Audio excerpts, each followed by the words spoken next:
The financial world is constantly changing. With the advancing digitalization in the 21st century, this process has accelerated rapidly, opening up new opportunities to think about finance differently. Digital currencies such as Bitcoin and company shake the world positively and negatively. The concept of tokenization opens a new chapter in the history of capital investment. Decentralized, democratic, controllable, non-stop. These are the promises of tokenization. But what are tokens anyways, and how do they work? Economy takes a look at the complex world of tokens, examines theory versus practice, and talks to experts from the crypto and fintech scene.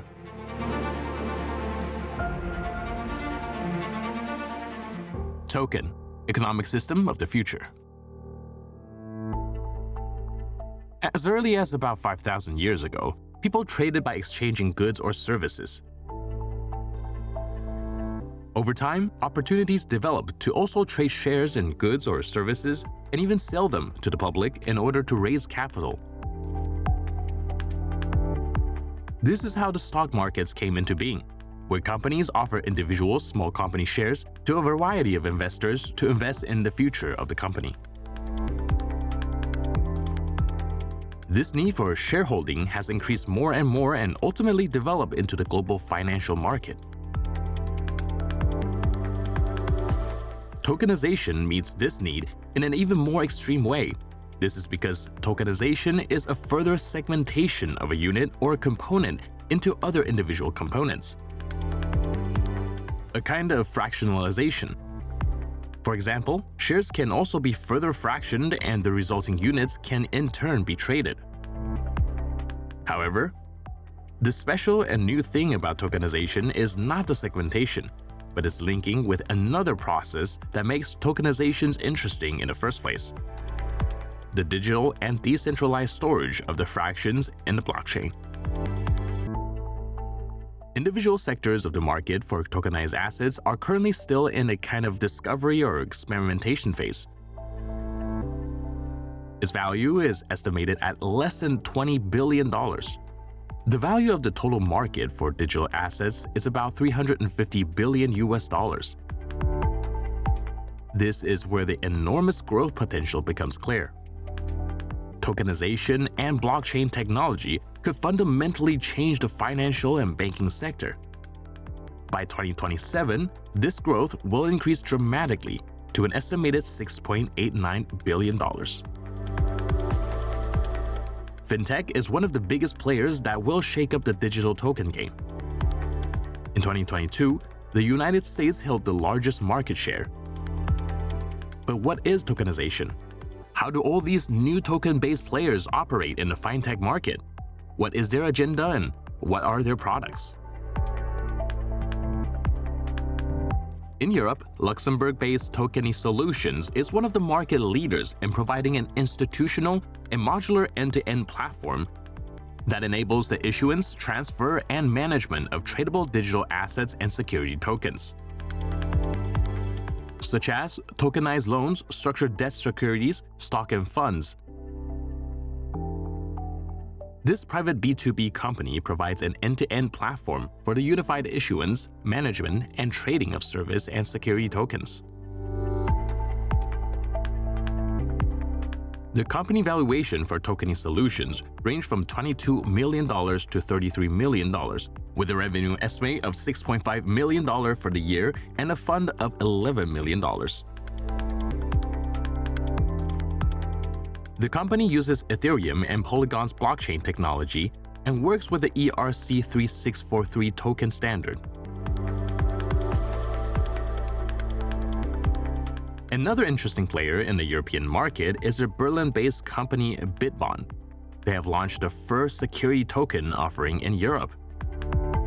This was approved by the German financial regulator BaFin in 2019. Bitbon is a technology provider for the tokenization infrastructure of digital assets. Their Web3 product, Token Tool, allows their customers to create, manage, and distribute tokens and NFTs through EVM chains. The Bitbon token, or BB1, is a security bond token that can be purchased with BTC, ETH, XLM, or euros. The value per token is equal to €1. Their global market share is currently less than 0.1%, but with a team size of less than 50 people, it is valued at around $7 to $11 million as a company. Bitbon is a private company with a capital of $13.2 million. Its turnover will be around $1 million in 2023. But how does it work exactly? Bitbon uses the ERC20 token standard. This is the most commonly used security token in the fintech industry. The token stands for tokenized assets that accompany with current regulations for securities. There are securities in the form of a token. And through a company such as Bitbon or Tokenization, the buyer can buy and trade such a security as a token. The acquired token is implemented on a blockchain. The blockchains are called Ethereum or Polygon. I'm Radoslav Albrecht, founder and CEO of Bitbon. A token is a term that has been around for a long time, and it basically stands for the fact that an object or digital good stands for something else. For example, if you go to a fun fair and pay admission, you often get a token, a plastic chip, which you then hand in a carousel, for example. And that's where the term originally comes from. My name is Markus Kluge. I'm one of the co-founders of Token Forge. The best known is the standard, is this ERC20 standard, which is basically just a small register in which anyone who has received a token there is granted access as the only one who can move it into a private key. This is what is meant by tokenization in blockchain. And that's what happens without regulations and without access from any administrator or from any regulated party, with a high risk that if you lose your private key, you won't be able to access that token, and you won't be able to move it, you won't be able to sell it.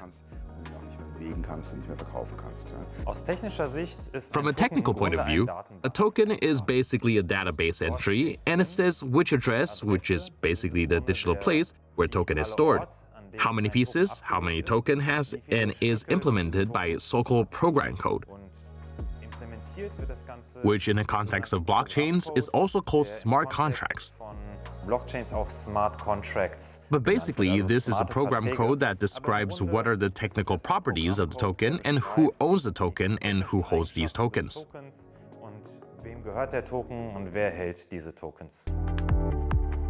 It is therefore important in tokenization, i.e. in the creation of database entries, with which certain rights of the token owners are linked, that there is a register, a database where the entries are readable and store securely.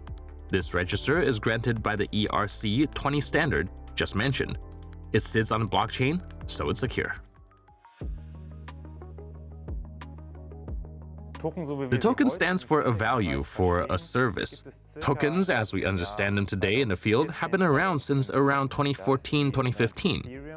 That's when the so-called Ethereum blockchain came into being, and the blockchain was the first blockchain on which tokens, namely digital values, could be created. And that's how the whole development began, that there were digital tokens, and since then this term has existed in the context of fintech.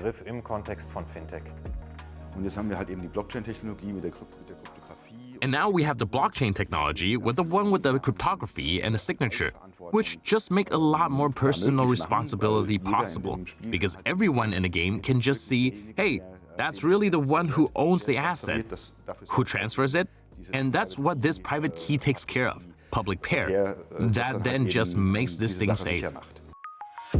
Cryptocurrencies are also tokens. They are produced and managed by companies instead of institutions. Strictly speaking, cryptocurrencies are not currencies. They are digital assets that can be exchanged and traded. Their creation is carried out by so-called ICOs, the abbreviation for initial coin offerings. So the first so-called initial coin offering was that of Ethereum itself. And they basically invented the technical concept of the token and started commercializing it. And then many more companies came along that took advantage of these technical possibilities and issued more tokens. My name is Erwin Volliter. I am the head of policy for the European Blockchain Association. if you want to buy the argument that crypto is political, I think it is. And I think it's been political since the Genesis block. So if you look at actually what's inscribed in the Genesis block, so the first block of the Bitcoin blockchain, it's Chancellor on the brink of second bailout to banks, right? And this was during the height of the 2008 financial crisis. And specifically, you can look at the Genesis block as a picket sign. It was a protest, really, against what many people viewed as financial injustices that were incurred at the cost of the people for the benefit, at the cost of the majority for the benefit of a minority. With tokenization and cryptocurrencies, a new chapter in the history of capital investment is being written. The new way of investing is influencing society, politics, and markets. The revolutionary concept makes it possible to divide assets into arbitrarily small parts. The idea is not new. Fractional ownership is a consistent trend among financial instruments. For centuries, companies have been broken down into small parties by shares or funds. What is completely new, however, is to register these fractions as digital tokens on a blockchain. From a technical point of view, there are about 3 dominant technological standards. There are many more, but these 3 technical standards that can be used to map all use cases. The tokens that are then issued by companies that take advantage of the technology. There are thousands. There are probably around 5 million different tokens at the moment, but they are all based on the same technical standards. But where other values are represented with it, for example, there are so-called stablecoins, which represents fiat currencies such as the euro, the dollar. Then there are tokens that represent, for example, securities such as bonds or stocks. Tokenization allows you to transfer value with a technical substrate that enables the removal of a lot of different frictions. And these frictions also lead to cost reductions. So instantaneous settlement, fractionalization, it opens up the door for new use cases like pay-per-use models, streaming money, and generally the ability to take real-world assets and represent them in a digitalized form and then offer them to investors in new ways to package financial products, the ability to ease frictions in cross-border payments as well from an institutional perspective. And I think also what's very important is tokenization, and tokenization within blockchain has the ability to produce a higher level of financial agency and financial inclusion, which I think is ultimately really important. Otherwise, why are we doing all of this? All assets can thus be digitalized and standardized. This increases liquidity and transparency. Process can be automated like never before. Software developers have been thinking about how to standardize tokens. This has a very, very important background. Namely, the tokens are held in so-called wallets. These are basically digital wallets, and not every wallet can hold every type of token. Software developers have been considering ways to standardize tokens, and the importance of doing so lies in the fact that tokens are held in digital wallets, and not every wallet can store every type of token. Therefore, it has been suggested that a standard should be established to enable wallets to support as many types of token as possible. Developers propose open source software, and the market adapted particular technical standards based on their effectiveness. These standards have become prevalent with 2 dominant token variations, ERC-20 standard for the fungible tokens and the ERC-721 standard for non-fungible tokens. These ideas, initially suggested by developers, have since become indispensable and are widely used throughout the world. But the true highlight of tokenization lies in the affordable entry prices for investors that are associated with the smaller stakes. The one challenge that that blockchain, crypto, or I should say that crypto faces, and you see this in decentralized finance, is the end user or the user experience, right? Using these financial products and services is oftentimes tricky and challenging, or requires a certain level of technical literacy that not everyone has, and also at the end of the day, it's generally driven by interest. I don't think you can make the argument and say that everyone will use this all the time, everywhere, because that isn't the case with anything now. So why would it be any different? Human nature is a fickle thing. So I think that the point should be to make it as easy to use as possible, as frictionless, as seamless as possible. Issuers can save money through tokenization, which enables them to access funds directly without the need for an intermediary, thus eliminating the high fees associated with working with investment banks or other institutions. I'm Elizaveta Palaznik. I'm an economist by background, and to this day I help basically crypto asset service providers, law firm, consulting firm navigate through this new European regulatory regime that we have in crypto asset, which we call MICA, Market in Crypto Asset. The MICA is an EU legal framework for cryptocurrencies and tokens that are traded on digital platforms. It replaces the individual regulations on the individual countries. So MICA basically aims to target some specific assets in the crypto industry and certain services linked to those crypto assets. So if we take the parallelism to the traditional financial sector, we have MiFID, which cover financial instruments. Now we have MICA that covers some type of crypto assets, which are in three big categories, which are the stable coins and the other crypto assets, including utility token. With the implementation of the Markets and Crypto Assets regulation called MICA, a consistent EU-wide framework has been established. So it will change a lot of things in the regulatory landscape and also in the crypto industry itself, because as we know, all the continents have their own approach, or sometimes they don't have any approach at all. So I think it will change a lot of things, and also within the financial sector as well. Why? Because the traditional financial sector so far, if you go to a bank and you want to buy some Bitcoin, your banker will most likely refuse this request. Some of them, they jump on board it, but 99% will say, no, we don't do it. After MICA comes into force right now, what they can do is actually they can offer those services without even having the MICA license, which can be quite a bit of polemic, because it's not because you're a bank or financial institutions that you can actually understand and you have the experience and the knowledge to provide those services.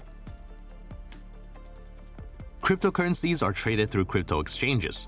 Utility tokens represent a specific utility or functionality on a platform. There are different types of tokens that can serve as financial instruments. Security tokens act as digital securities. They can have the characteristics of stocks or bonds.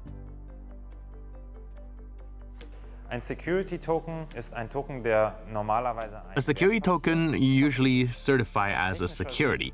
It is technically referred to as the ERC20 token and is similar to a fungible token with some additional features.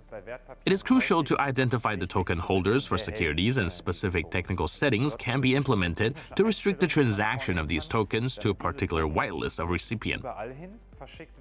By approving which recipients can hold the token, you're indicating their authorization.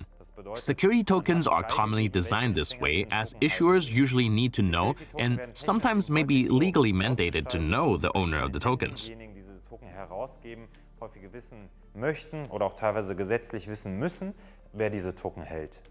Dann gibt es Tokens, die Utility tokens, on the other hand, refers to tokens that operate as platforms or specific currencies. Imagine that, for instance, you do not utilize standard currency on social media, but a token that has been developed particularly for these platforms, and subsequently you can exchange this token for certain features on the platform. Dafür kann man dann bestimmte Dinge auf dieser Plattform nutzen.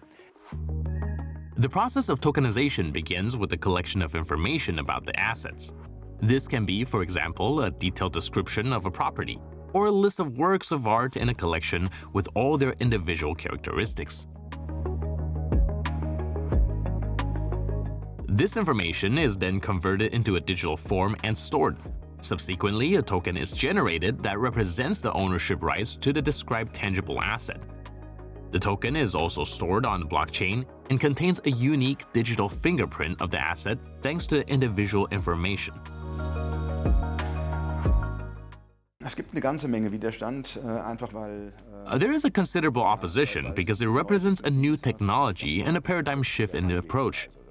Previously, when moving a security from A to B, physical transfer was necessary, hence the creation of securities. Now, however, there's only a register. This is sufficient to modify access rights to a token and transfer it. also indem ich den transferiere. Das heißt, In essence, the security is now linked to the asset and no longer a freely transferable security. This change has various consequences for the process involved. Our current objective is to integrate all the available technologies, such as digital identities, digital currencies, and tokenization in a manner that achieve genuine democratized access. Dass halt eben der Zugriff halt eben wirklich demokratisiert wird. Once a token has been created and stored on a blockchain, it can be managed through smart contracts. Smart contracts can be used to transfer rent payments to an investor on a pro rata basis as soon as the rent has been received. Or a smart contract automatically initiates payments as soon as certain milestones are reached in a project.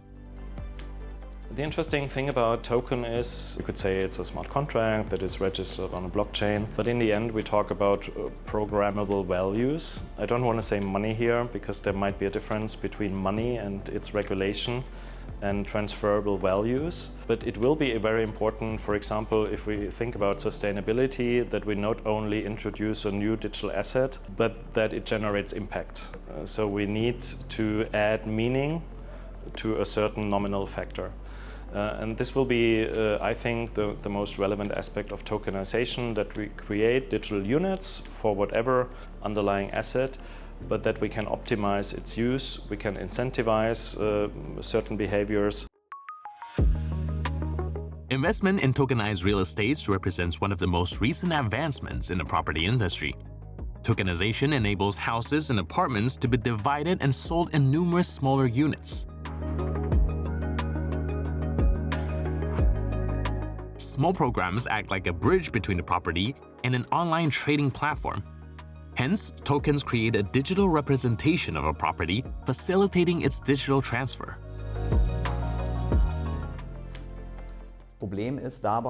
Many potential investors are either unwilling to enter this market on a large scale or unable to do so due to factors such as lack of equity or difficulties in obtaining debt financing. The concept of tokenization offers a significant advantage by enabling the smallest unit of investment to be acquired at a much lower threshold.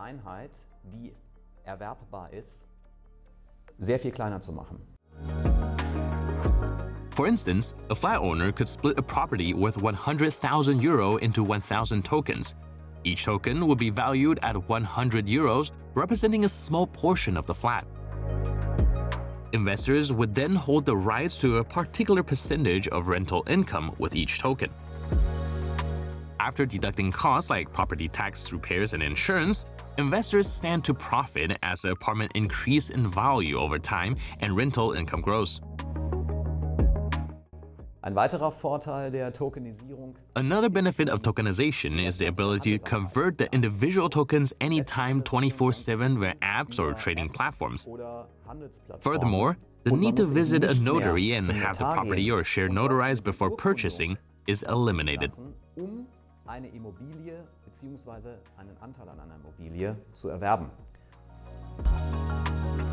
Purchasers can efficiently manage their tokens through a mobile wallet application.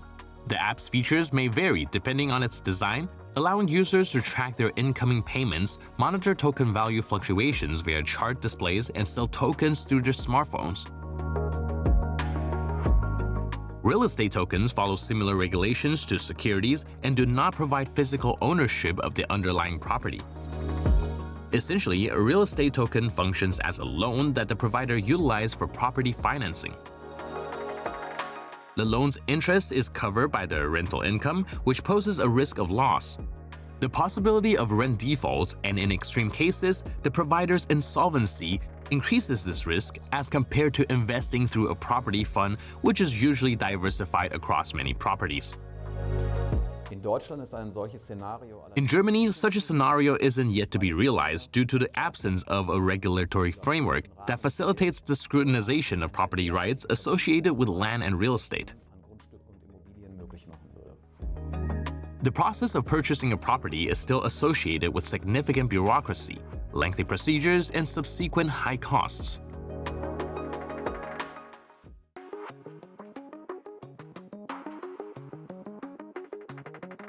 Digital art projects were the first to bring tokenization to public attention.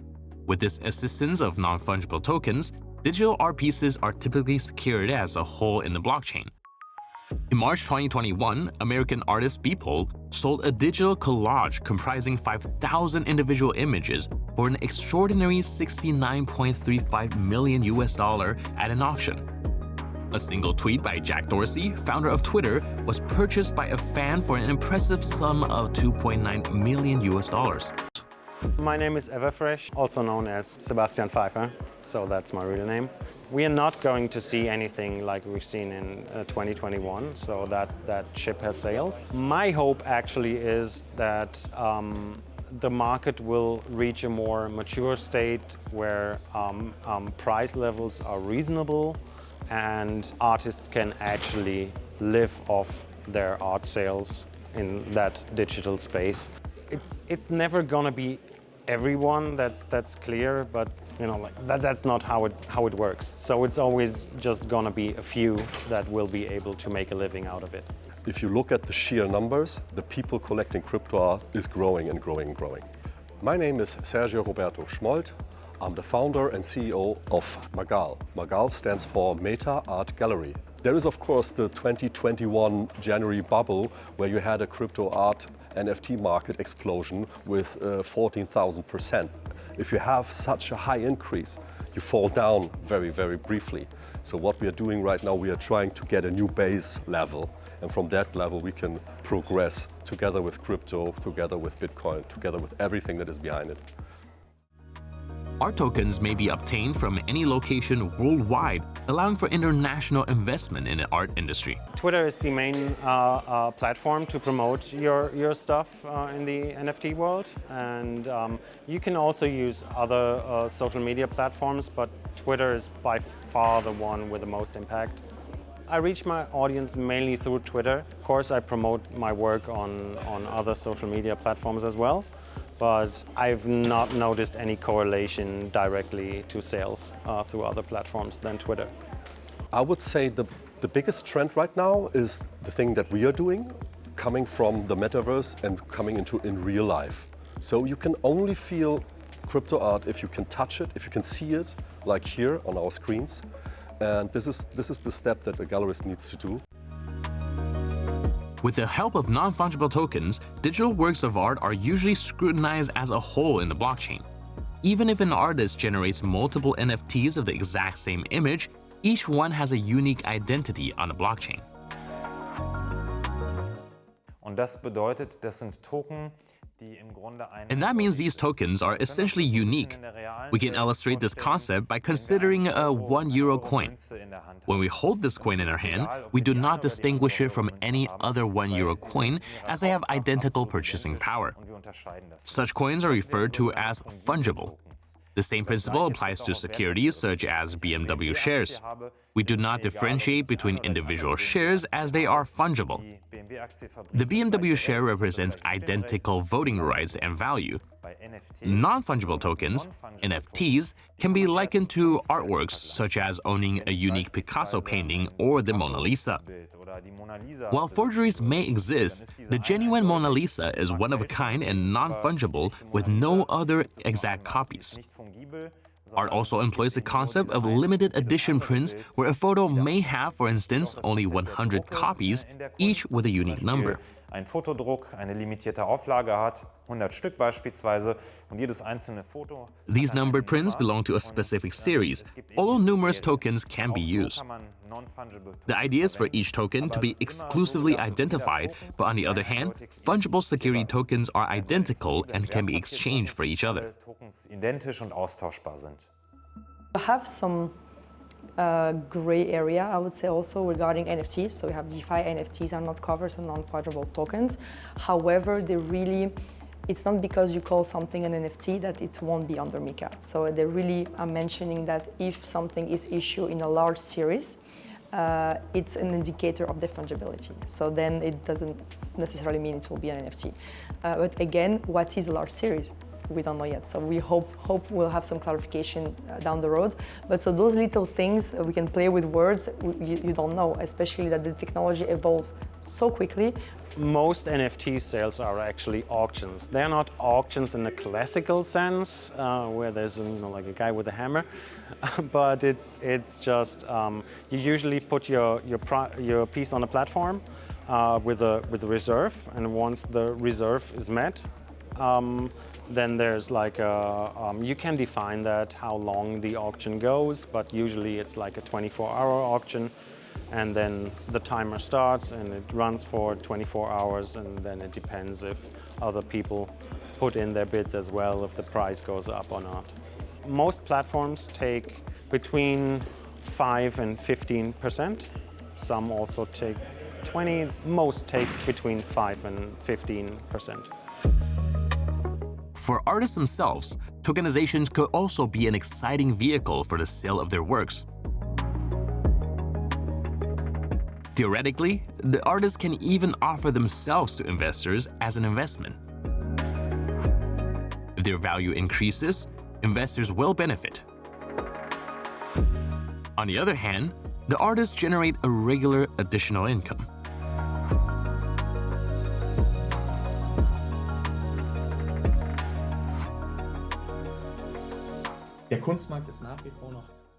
The art market remains considerably unclear, necessitating a thorough knowledge of the players, the influencing factors, the dynamics of the market in order to be competitive when buying works of art.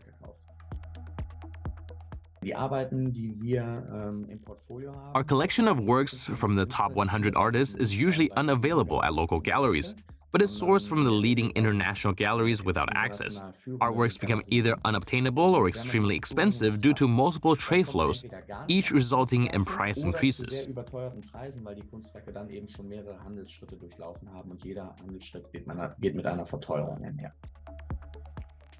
Fractional ownership of an asset is represented in the field of art via so-called art security tokens, or ASTs. These are digital assets that correspond to a part of a work of art. Dieser Markt war bisher allerdings nur sehr, sehr wohlhabenden Menschen zugänglich. Allein schon aufgrund der hohen Kaufpreise, die diese Kunst. Previously, this market was exclusive to the super rich due to the exorbitant prices of art. Prices are often in the millions, which few can afford. But our trade is changing that. We possess a meticulous network of art experts who identify appealing works on your behalf. The entire process involves a complex data analysis procedure. We digitally store all the relevant information, as each artwork is assigned a single digital security, which comes in the form of a security token.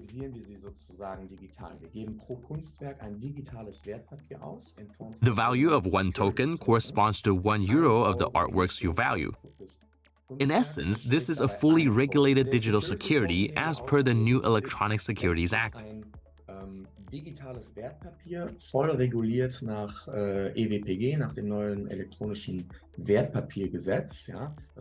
This allows us to treat the token and the security similarly to other conventional securities, ultimately facilitating their integration into the financial industry's infrastructure. Und sie letztlich in auch eine Infrastruktur der Finanzindustrie zu integrieren. Thanks to their assistance, anyone can now invest in works of art that would typically be excluded from an average investor's portfolio under normal circumstances. Man kann bereits ab 1.000 Euro. You can invest in these works of art indirectly with as little as €1,000 by purchasing these tokens. This ensures that our enthusiasts with smaller budgets can engage in magnificent art projects. Even the old masters can now be found on the blockchain. Just recently, Pablo Picasso's masterpiece, Vie au Beret, was tokenized on the blockchain. A Zurich-based crypto bank is responsible, which dismantled the oil painting into 4,000 of the art tokens and sold them for 1,000 Swiss francs each. For this purpose, the tokens were in turn converted into blockchain-based securities, which represent an undisputed legal claim to the unique painting from 1964 in Switzerland. As an investor, you do not acquire a piece of the artwork itself, but rather a scrutinized claim to participate in its performance. We made a conscious choice to avoid fractional ownership and instead offer a security as it aligns with our traditional investment product and can seamlessly integrate into the financial system.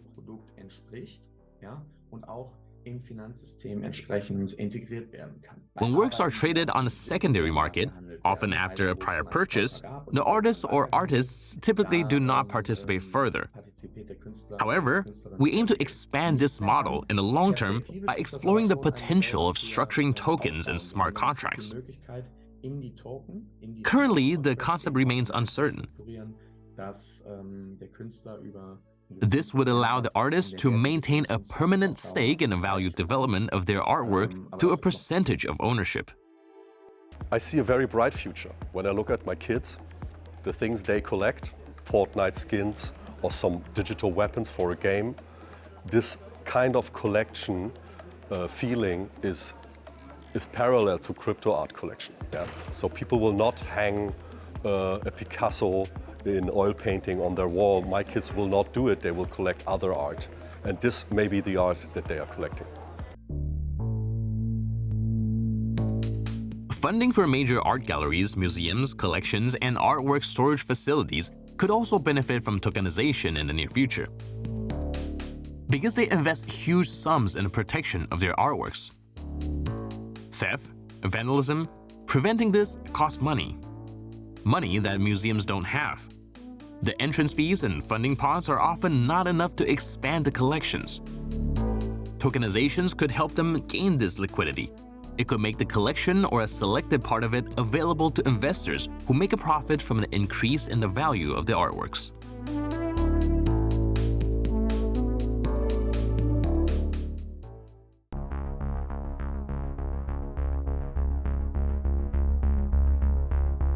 A stock is a security issued by a company. Depending on the type of share, this can be a claim to a portion of the profits, dividends, or a say. Companies issue shares to raise additional funds for their business's development. But despite digitalization, trading in shares remains inefficient in many places. If you want to invest in stocks, you have to buy a whole share.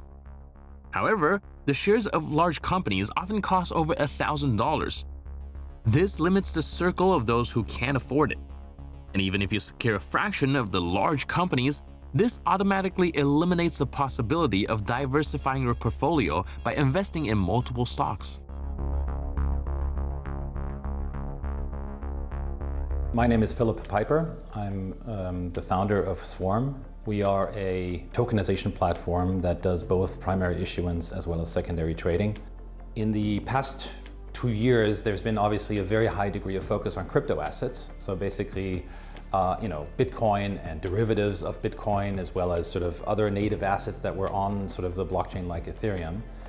But it's been shown obviously that there's a very high degree of correlation amongst all these assets. So if the market goes up, everything goes up. If the market goes down and crashes down, everything goes down.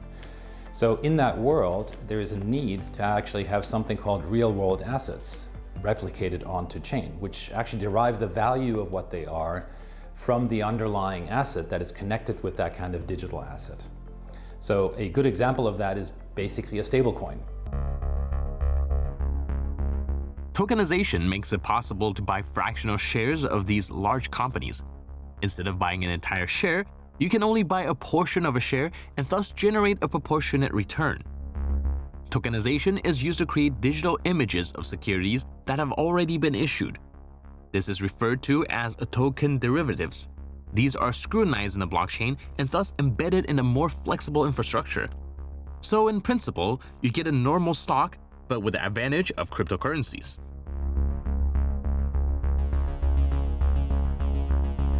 The price of the tokenized share is always equal to the share price of the issuing company. If the value of the deposited share doubles, the value of the tokenized share also doubles. The price action is analyzed in a similar way to stocks, not like cryptocurrencies. So a stablecoin is effectively a token that represents maybe a dollar. So one token equals $1. You should actually have the ability to put anything that has value, anything that has some kind of substance onto the blockchain, into these trading environments, into the ability to fractionalize and mobilize these assets, there's a very large realm of different asset qualities that you can gain by putting them as a digital asset onto chain. So if you have one Apple stock that is represented in one token, well, you can buy a cent of an Apple stock if you want to, right? That you cannot do in the traditional market. Tokenization significantly reduces the barriers to entry into the new financial markets. The vast majority of all companies worldwide are currently private companies. There's derivative products that probably mimic some of that, but it's not the degree of flexibility. The second thing is that you actually have an immediate settlement. So if I go onto some kind of exchange, some kind of decentralized exchange, some kind of trading venue, and you and I agree on a price, actually by executing on the blockchain, immediately the transfer of my ownership to you has been executed. Normally in the financial markets that takes 2 to 3 days to settle. From a regulatory perspective, the United States is also in a unique position because of the dollar. So, the dollar is, was famously once said, that the dollar is the United States currency, but everyone else's problem. But really, I don't fully buy that argument. I think that the dollar is also the United States' problem now, because you have jurisdictions in other parts of the world that are essentially creating regulation for digital US dollars in the future.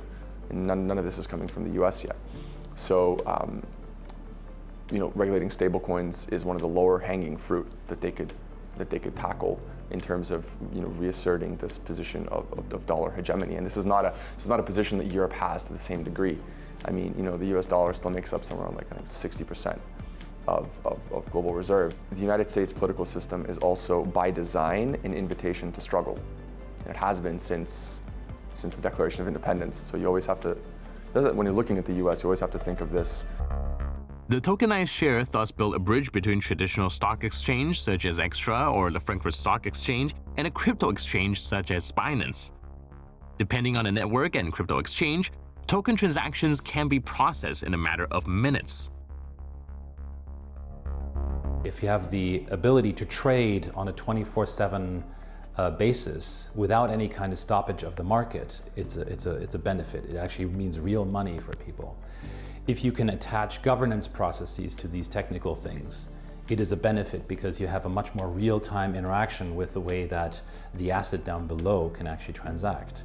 But even more so, if you actually then have the confidence, which means that you have some data that is connected with the token that points to where it actually goes and what it represents, and the live data reporting what it actually has in terms of values, then suddenly you're not reliant on a quarterly report, but you have a real-time view on it. As smart contracts perform buy and sell orders of tokens on a blockchain, there's no longer need to rely on a broker or banker as an intermediary. So I would say that broadly those would be some of the aspects where tokenization will transform the financial industry. Whether or not you buy that there will be a complete removal of intermediaries, it will certainly limit the role of intermediaries or diminish the frequency of intermediaries in certain financial transactions. In the world of tokenization, in the end, it all represents something that has some kind of resemblance in real life. So there's a trust element that needs to be created, which also means that if the token gets lost, it really depends on how you set it up. You can actually sort of then make sure that it's either, respecting who the real owner is, so, or basically gets redistributed back to the original owner. It's just an efficiency technology. The sale of company shares is bureaucratic, takes a long time, and involves many actors. Die technischen Möglichkeiten haben wir. Und wir müssen jetzt gucken, dass wir die beiden Extreme. We need to unite the technical possibilities in the traditional world. The latter insists on maintaining the status quo as it has proven stable over the last few decades. There are stakeholders who profit from this naturally, and conversely, the DeFi and crypto community advocates for self-determination in every aspect. However, the reality likely lies somewhere between these extremes, and we must construct accordingly. Investors do not have access to these companies. Investments in these companies are mainly made by financial institutions in the form of expensive loans or equity funds. The market, therefore, has a minimal liquidity. Yes, I think it will affect more the B2B space, because for us as end users, we are interested in usability and of course in trust. but we're not necessarily interested if a banking or fintech app is using technology A or technology B, especially if we talk about mass adoption. Then this should not play a role. It should be a well-performing app. When investing, it is almost always for the long term. If the company's management takes a different direction, investors cannot simply get out. They then try to influence the management of the company.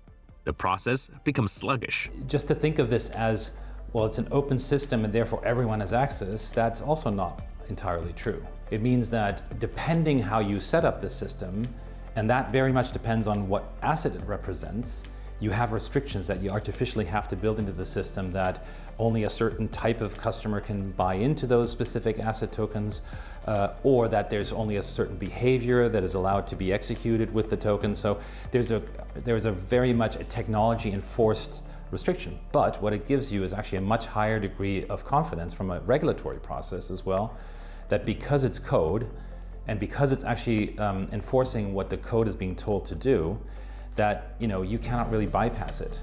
We expect tokenization and blockchain technology to play a role to design more efficient and streamlined processes. So that's step number one. Then we will potentially tokenize and also use blockchain technology to finance in different ways and to tokenize different assets. So that's, let's say, a growth aspect. Depending on regulation, but also on, let's say, strategic decisions, some fully automated neo-blockchain banks or neo-blockchain players are on the market. We can expect that new use cases and a whole new set of process designs will see the day of light. So this means a totally new category targeting new use cases that are not right there available. Discussions regarding the energy industry's future increasingly center around energy tokenization. Renewable energies have grown increasingly popular in our current era. Wind and solar parks continue to attract a growing number of investors. My name is Echo. I am CEO of Realport. Decentralization of energy is already there, and it's only going to accelerate. I think the past years, considering the Ukraine war and considering the strive of governments and our society to become more independent, has shown an incredible boom of rooftop solar and decentralized energy. So as not only the companies and the supply chains grow more mature, it's going to be even easier for tenants of houses and for owners of houses in order to, number one, put solar into the roof. And then it's a matter of connecting that amongst the various decentralized hubs, meaning from one roof to another, and into the grid in a smart way. And I do think that technology can play a fantastic.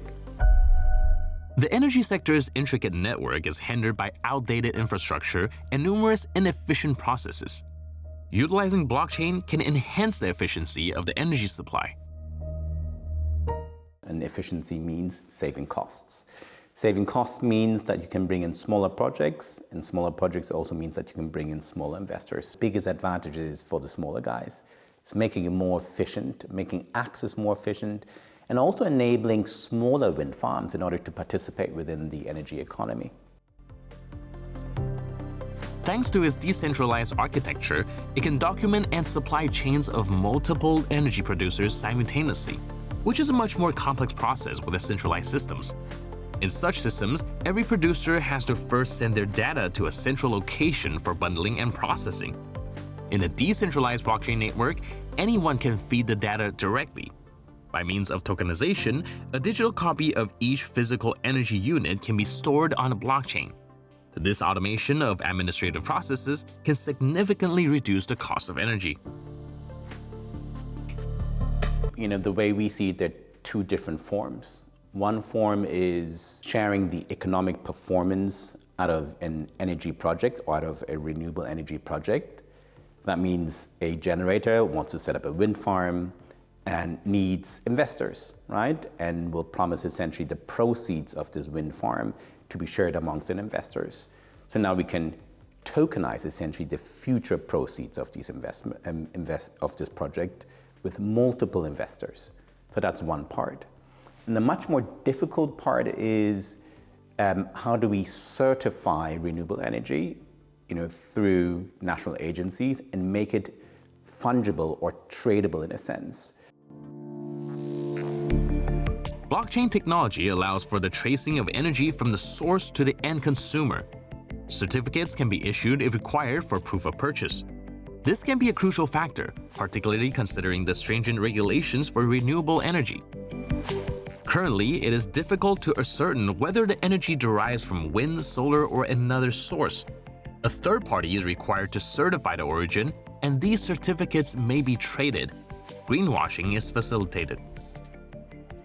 There's various legislative and also regulatory aspects around that. Number one is the EU taxonomy, which nowadays tells us what is green, what is not green, so that gives guidance to investors and also to the issuers of financial products. And number two, there is also a self-disclosure regulation called SFDR. So every publisher or every issuer of financial products will need to self-assess themselves whether they are highly sustainable, Article 9, or not sustainable, basically Article 7. And that will give consumers tremendous guidance as to what is green, what is not green. So that means the leeway to kind of move around and kind of greenwash has becoming a whole lot smaller. Tokenized certificates can be produced by the supplier, providing an indisputable origin of the energy generated. These certificates are securely stored in the blockchain, ensuring that the data cannot be altered. Governance token is a specific type of token issued by certain companies, often tech companies or so-called decentralized autonomous organizations. The governance token basically have certain rights. From a technical point of view, they're often so-called ERC20 tokens, which mean that they follow the standard, which is also used by many other type of tokens. But the right that the owner of this governance token has may be different from security tokens, for example.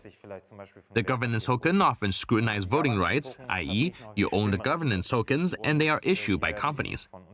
And if the company wants to change something, if it wants to implement technical changes, for example, then I have the right to vote. If I hold pieces of these governance tokens. This means that not only do I have a monetary incentive to hold this token and maybe hope for a future profit, but I also have a right of co-determination, and I can get involved in communities and my voice is heard based on the number of tokens I hold.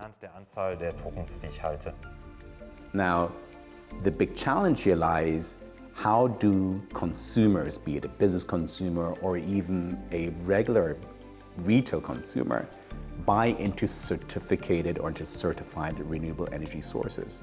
And that's where blockchain can provide a huge benefit. And the vision is that eventually you'll be able to match certificates at the time of production with consumption at the time when you really need it. Tokenization makes wind farms or other renewable energy sources much more accessible to investors. Investing in a solar park via token will be an established procedure in the near future. The same applies to the purchase of electricity from various energy sources. In the field of solar energy, the first energy suppliers have already tokenized their systems. In the case of wind turbines too, there are platforms that bring operators of the turbines together with companies and private individuals. Through tokenization, the owners of the tokens become co-owners of a wind turbine. By selling the electricity, they generate a proportionate return. But the operators of the plants also benefit. For them, tokenization is another way to directly collect the capital of the investment. This gives you a reach and access to high liquidity. So far, however, energy has mainly been managed centrally. There's still a long way to go before new technology becomes established.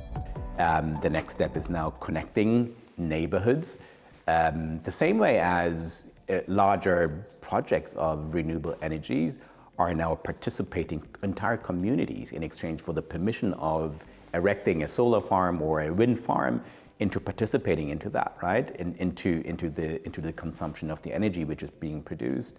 And that will also create communities which will be able to dispatch and to trade energy amongst themselves and amongst multiple communities. So yes, it is underway. Difficult to say really, right? I think Germany is probably the largest in Europe rooftop solar market in that respects, has the most installations. But you see this trend everywhere.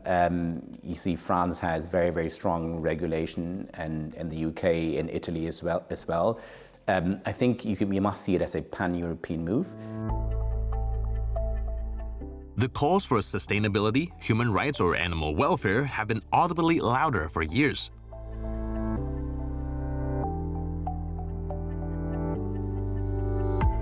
Society is increasingly demanding products whose origins can be transparently verified. Supply chain tokenization represents a credible future of product transparency. The technology will be exciting in view of the newly passed Supply Chain Due Diligence Act. It is intended to prove that human rights and environmental due diligence obligations have not been violated.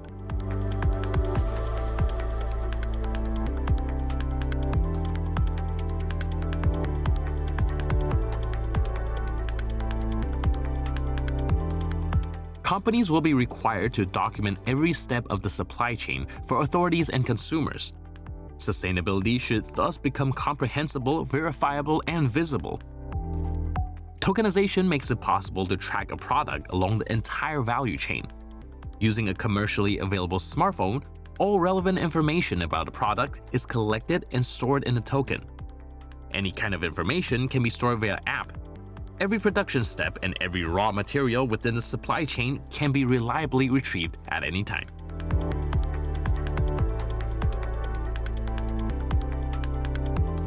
In this way, global supply chains can be traced seamlessly.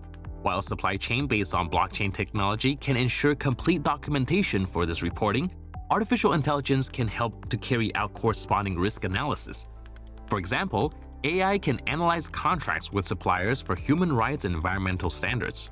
If necessary, this enables the company to quickly adapt the contractual arrangement with the supplier. In agriculture, tokenization allows farmers to tokenize their products. This allows international investors to invest in regional agricultural commodities. In the healthcare sector, the tokenization of medical institutions help in the use of sensitive data of patients and healthcare organizations. The logistic industry is also currently working on a concept of tokenization. Here, the bill of lading is to be transferred to the blockchain and thus solve a problem of administration. So that means that we can expect that if tokenization is becoming part of, let's say, the underlying process setup for financial transactions, that the total market size will be bigger than today's financial asset market volume.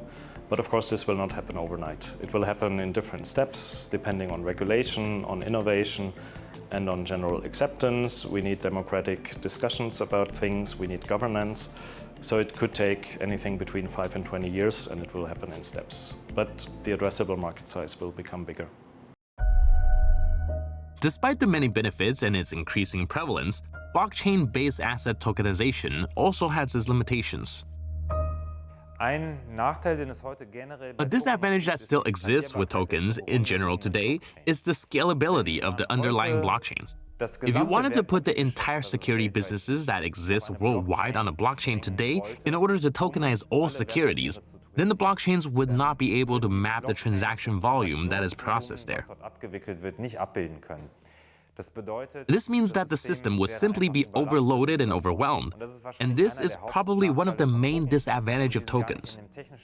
So they're not included in a technical standard at all, but rather on the underlying platforms, namely the blockchains on which these tokens exist. There is a risk of hackers accessing and stealing the digital assets. Blockchain technology itself is considered to be very secure. Despite this, there have been cases of successful hacker attacks on crypto exchanges and other blockchain-based systems. As a rule, the attackers did not gain access via the blockchain itself, but via the points where the blockchain is connected. There is therefore a need to develop a comprehensive and reliable cybercrime protection system. I think MICA is a great first step. So, if you can think of like a global regulatory waterfall that trickles down, I would say that Europe is kind of sitting at the top, at the crest of this waterfall. Und ich denke, dass vieles von dem, was wir mit MICA in Europa erreicht haben, jetzt in die regulatorischen Überlegungen anderer Staaten und Rechtsordnungen einfließt. Banks have traditionally acted as asset managers. They aim to broaden their range of service and provide customers with the most extensive possible choice. As a result, they have begun to investigate the tokenization of assets. It's possible that in the future, banks may oversee the issuance and trading of tokenized assets. Fintech has become one of the fastest growing industries in recent times.